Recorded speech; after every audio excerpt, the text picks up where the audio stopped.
Uyeke umdali owadala iliwa uXhalanga neliwa enkawini, ngulowo wadala umlambo uMbhashe nomlanjana engomnyama neNqabane.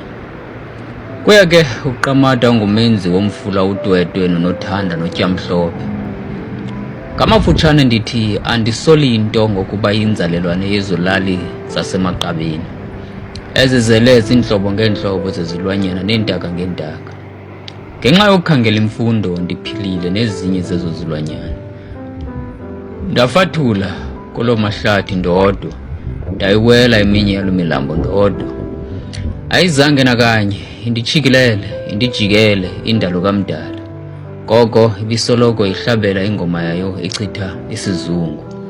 Nditsho ndingaliva elo qhina linyuka kunene elaziwa ngokuba nguDontsiGolo. Zazivuma ingoma yenkuthazo ezo ntaka, amacelu, amakhwebula, amagqaza, imiswityi kunye neengqabe zisithi akuphunyulwa eqhineni, eqhineni akuphunyulwa. Ndim ke ndilapha kuba ndathityazwa yiloo ngoma. Ndingayilibala kanjani imithi eyayiqakatha intlaka, iziqhamo, amaqunube neminqabaza kunye nemibhongisa. Yiyo eyayindibuka ibuka umhambi ngendlela isithi isisu somhambi asingakanani. Ngale ndlela ndithi ndiyambulela uQamata ngokuyithozamisa loo ndalo yakhe kuloo mihla yokukhangela imfundo nobukhwenkwe bam. Ingoma yendalo.